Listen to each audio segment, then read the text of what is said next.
routine, waking up in bed with a full face of makeup.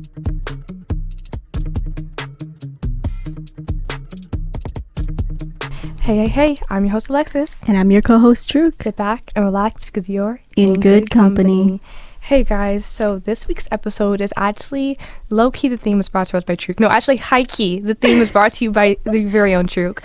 So shout out to her. And in this episode we're going to be tackling you're not actually being productive, aka getting into motivation content, what it really does, is it effective, and our thoughts on it. Yeah, so I just want to say, now that we're in March, 3 months into the new year, I think it's super interesting to figure out like who really stuck with their New Year's resolutions and who kind of fell off.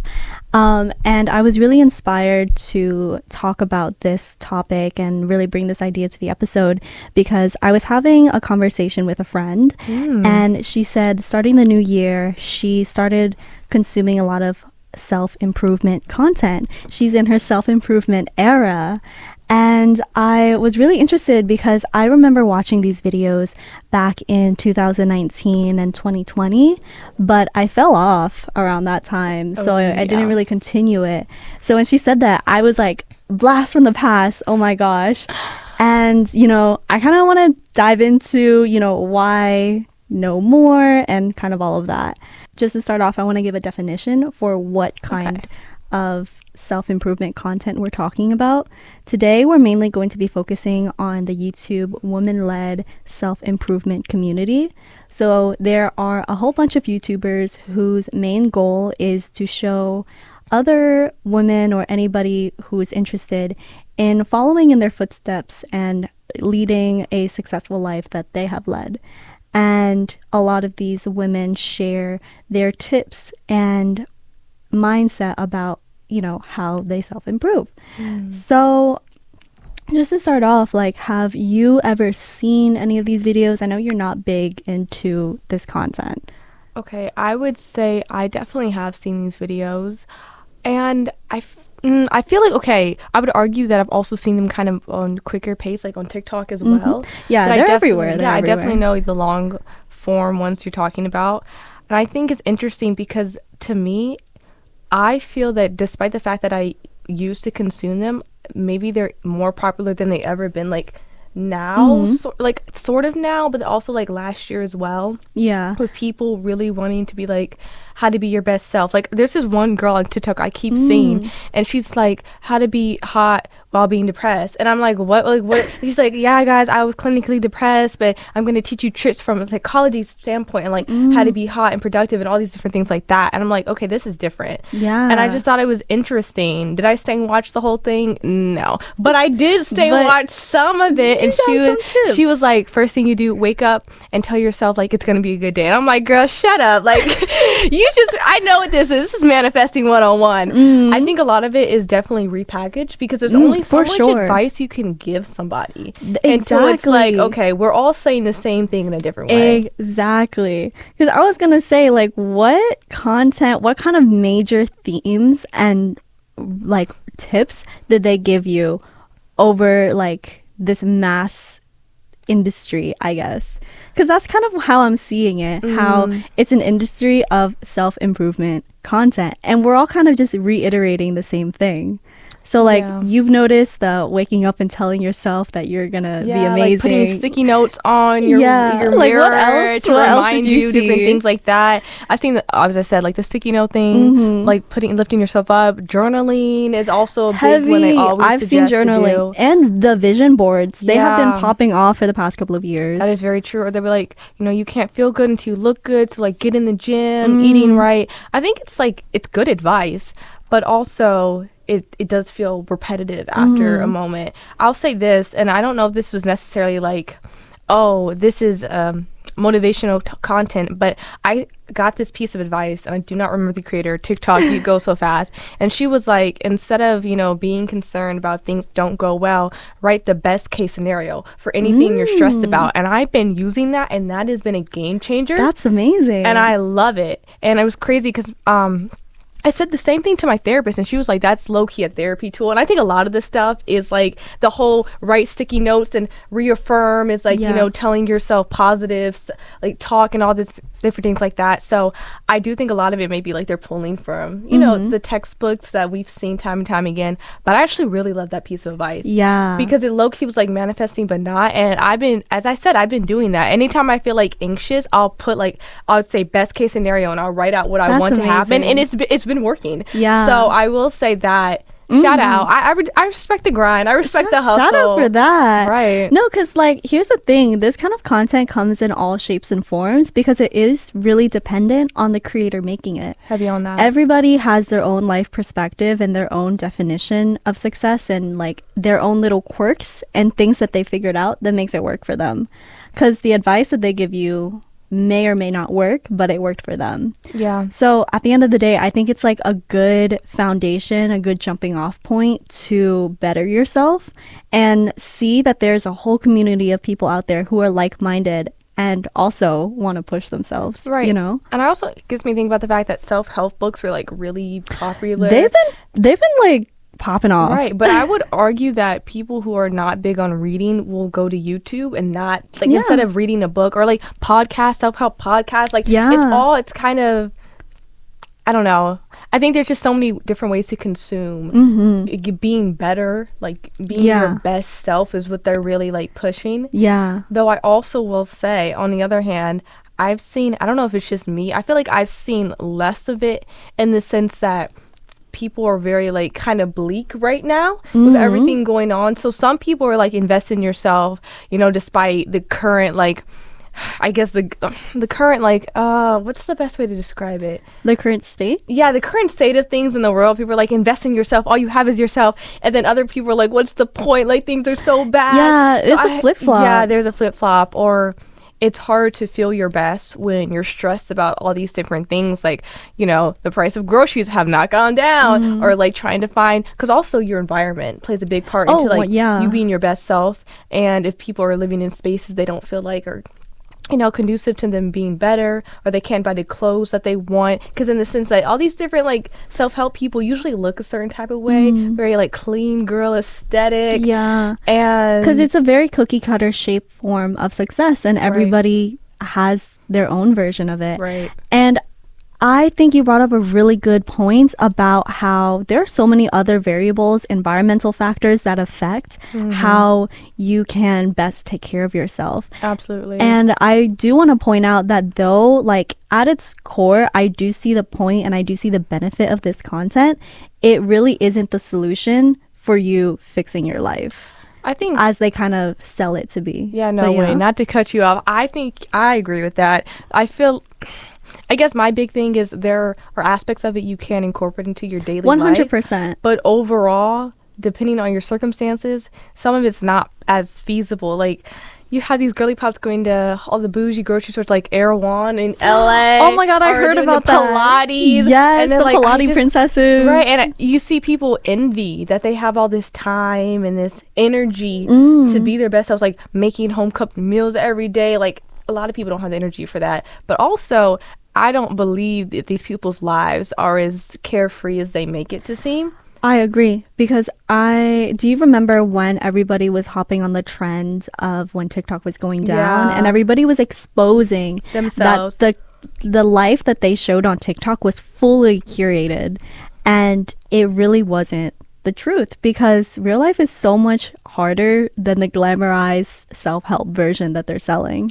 And what I think is so funny, because I watch different people. Sometimes I fall down rabbit holes of like content of just watching people do their day-to-day life. Yeah. And one thing that I've noticed is I think about the fact that they're recording everything, but they're setting up their phone, they're recording it, and they're taking their phone off, and they're like waking up, bro. They put that phone there, pretend to wake up. When they drive out their driveway, they go out their driveway, record that, and drive back in their driveway to get their phone. Yeah. Like, when you think about it, it's so unserious. Like, I've tried to record a day in my life, or like sit down and make a little video, and I find that like I'm busy. Like, I'm not thinking about recording things, and I don't know if that's exactly on content, but just the curation at the way their life looks. I'm like, this is feels so scripted. Honestly, when you said that, it gave me flashbacks to 2016. Like, I don't know if you remember, like, the DIY content Yes, boom. I do. And, like, everybody Of was course I do. showing their morning routine, waking up Yes, in bed with a full yes, face of makeup. Yes. Oh Like, my goodness. I think people need to recognize that, like, the internet is a curated space, and the advice that these creators are giving should be taken with a grain of salt, analyzed to fit in your life rather than this idealized life. Just like a realistic take to advice content. I definitely agree. It's just interesting because I think you can acknowledge that some of it's not real, but also seeing people get their life together is motivating. It is. Like, it is. Like, it's good content. Right, like seeing people like clean their spaces. You're like, I gotta get up and clean. Like, it's like you feel in a sense of like community, and you feel like you're not alone. Is that absolutely? And that is like one of the benefits of like that type of content. I agree. I definitely agree.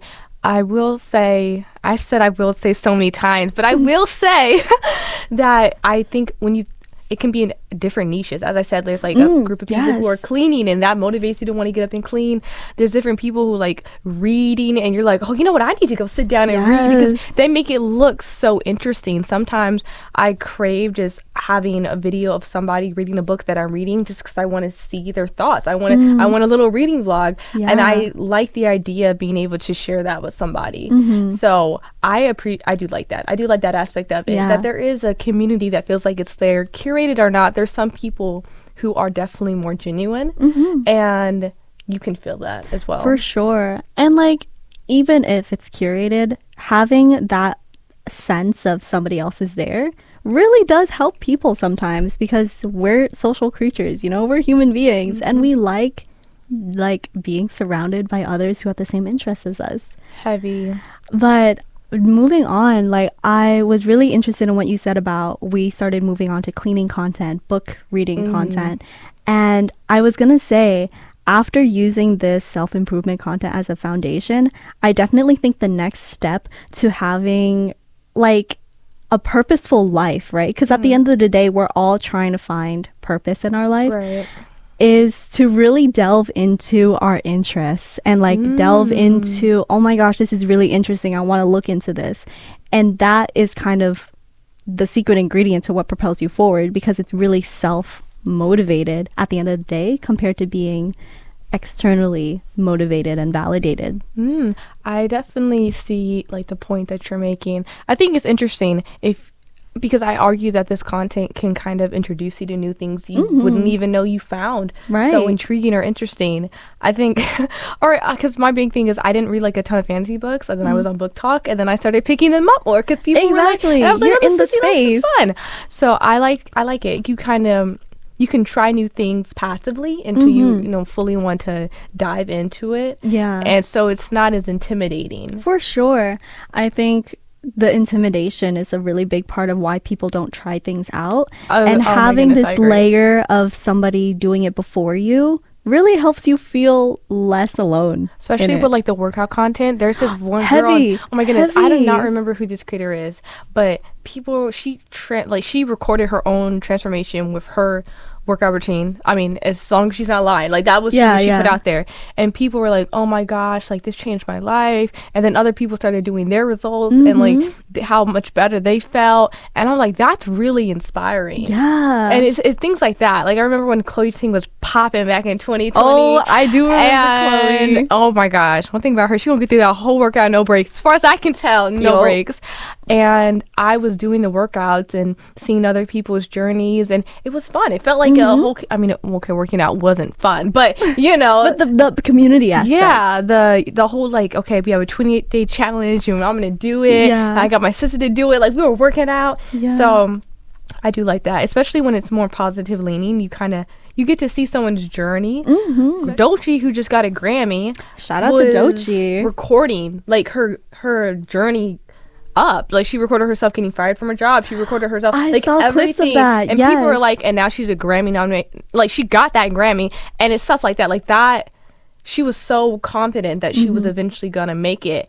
And was just recording her journey, but that's really inspiring. You could argue that's motivation content. 100%. Not that, I don't know if maybe she intended it to be, but regardless, getting to see that whole journey, it was like, that's really inspiring for other people. Showing other people your story starting from the ground up is always gonna give people the chance to be like, hey, if you started there and you did it, it sends the idea of like, yeah, I can do it too. And it really just supports everybody. And I think that's honestly probably even more impactful than somebody sitting down and giving you all these different tips and tricks to improve your life. Seeing it, that is like, okay, this is impactful, because if they started here and now they're here, why can't that be me? And I think that's the way to really look at it. So honestly, even like taking our podcast and seeing where we were at episode 1 versus episode now, like everything that's changed in our life or like improved for the better, it's like, wow, kind of documenting that journey is super fascinating. And I think more people, maybe that's why YouTube is so big, like people were recording their everyday lives, and at a point it became very curated.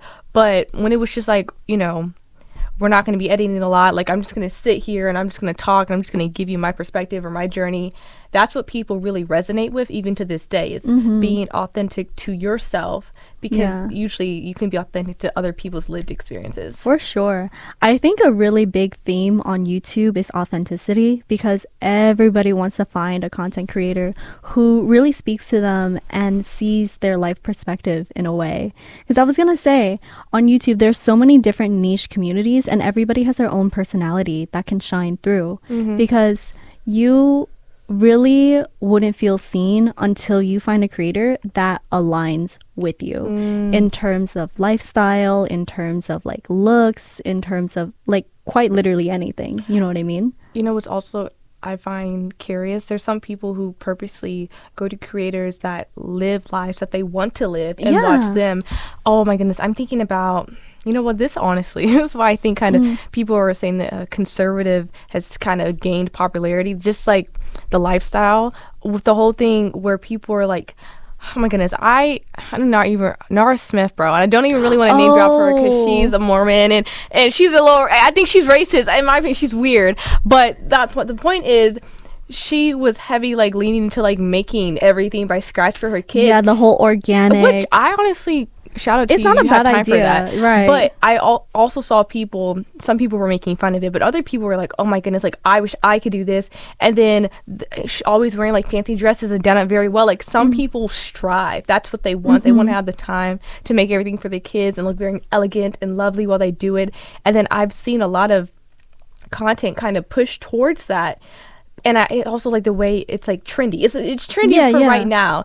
And that's what's motivating people to want to live that at the current moment, because they see it and it looks like so very appealing to others. And I think that's also interesting, where you could have people, you can convince people that they want something they never really thought about, good or bad. Right. And you can unconsciously be getting like indoctrinated to something you're not even fully aware of. It's really just being aware of like what kind of content you're subscribing into, because I want to add like the Nara Smith thing where she's cooking in front of all of the audience members all dressed up.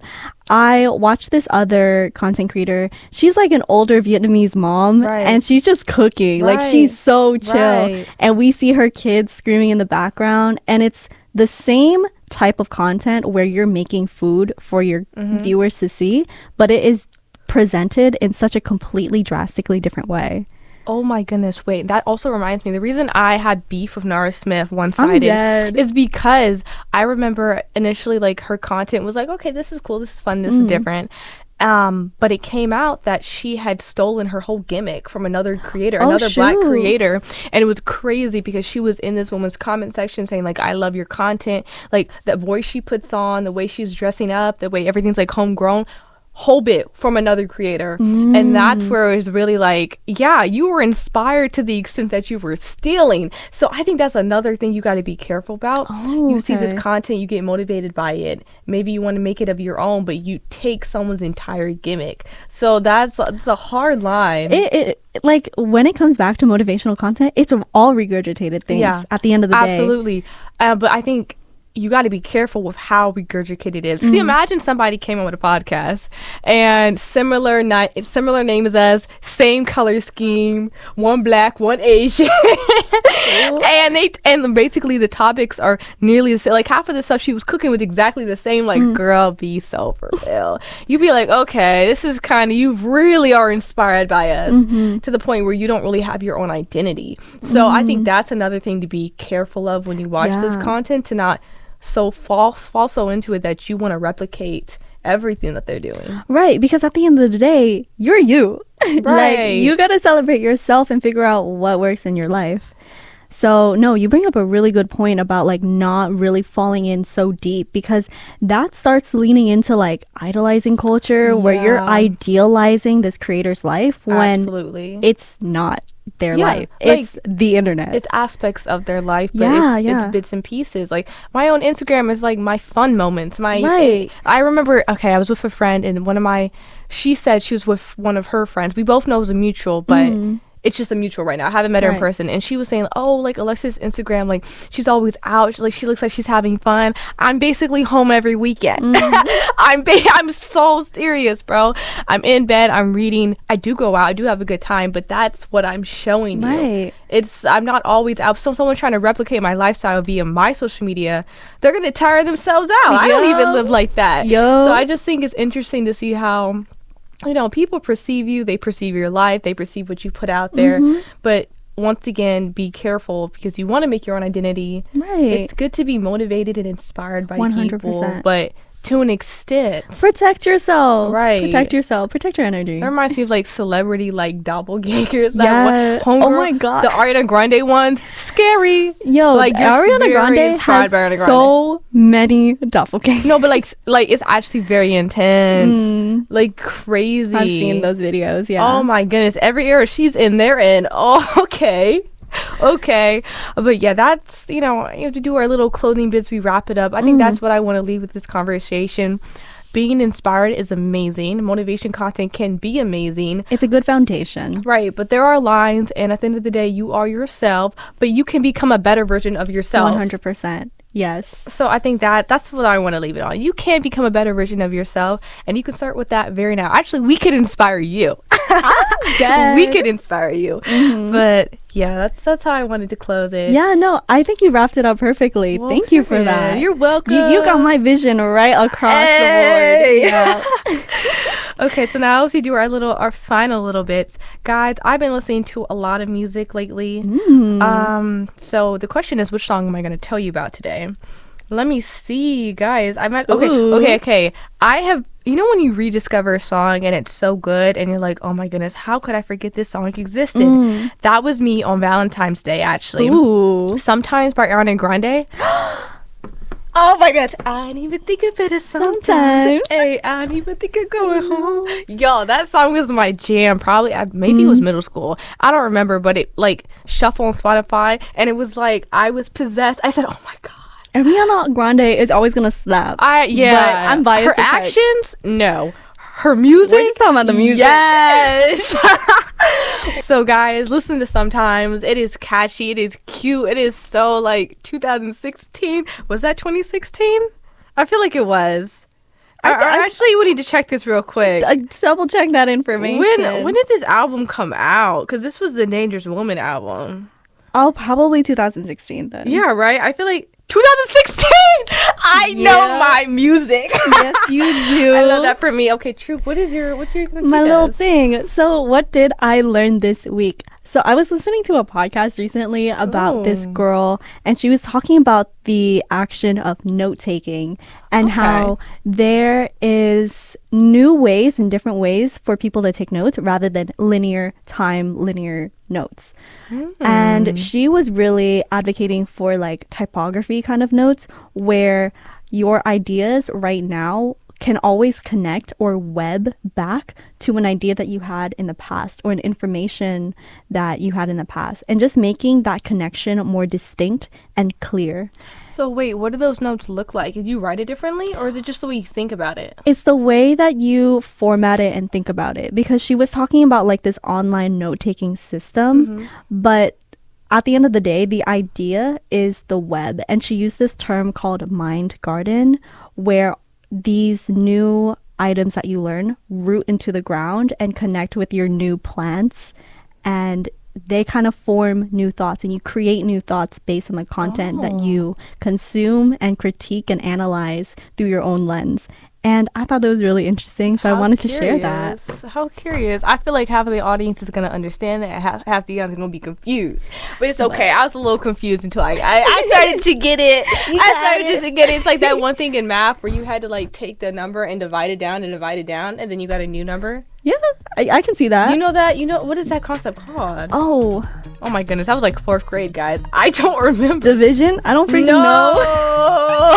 I'm messing around. Anyway, guys, can you tell I haven't taken math in a few years? Anyway, I will say, we want to say shout out to Bobby. And shout out to the Humanities Department. And we will see you soon. Bye.